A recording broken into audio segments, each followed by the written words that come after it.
आज हम बात करने वाले हैं मॉडल टेनेंसी एक्ट 2021 जो कि रेंटल के न्यू रूल्स एंड रेगुलेशन है। उनके कुछ पॉइंट हैं जो खासकर टेनेंट लोगों के लिए बनाए गए हैं, तो उसमें से जो अच्छे पॉइंट हैं उनको मैं हाईलाइट करने वाला हूं। सो नमस्कार दोस्तों, मैं हूं राज सिंह, आपका प्रॉपर्टी एडवाइजर। मेरे वीडियो के अंत तक बनाए रहिए, मैं ज्यादा लंबा नहीं खींचूंगा, इसको शॉर्ट में खत्म करने की कोशिश करूंगा।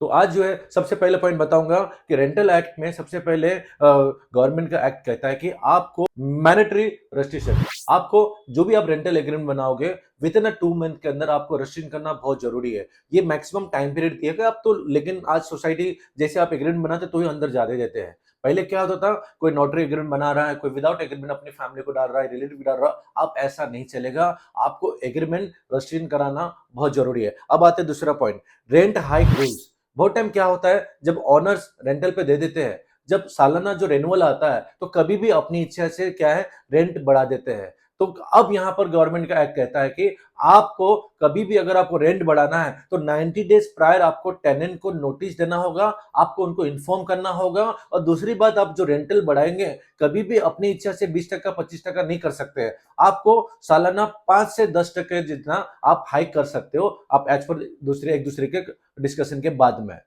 अब आते हैं हम लोग तीसरे पॉइंट में, security deposit limited.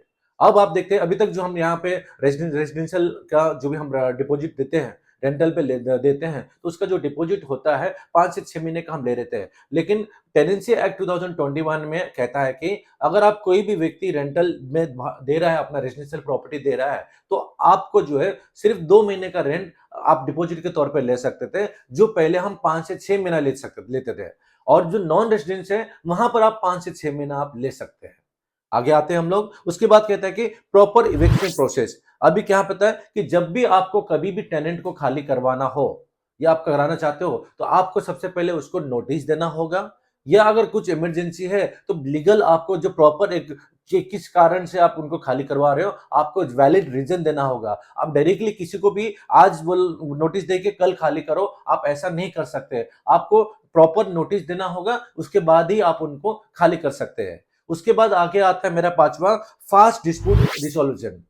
Fast dispute resolution में क्या है, अभी गवर्नमेंट ने क्या किया है, आपका कोई केस जो टेनेंट का केस है जो कोर्ट में गया है, विद इन 60 डेज के अंदर उनको वो केस के ऊपर रिजल्ट करके काम करके देना है, उसका सुनवाई करके देना है। तो दोस्तों ये थे कुछ हाईलाइट पॉइंट। इसके बारे में ज्यादा जानने के लिए आप टेनेंसी एक्ट 2021 आप उसमें पढ़ सकते हैं।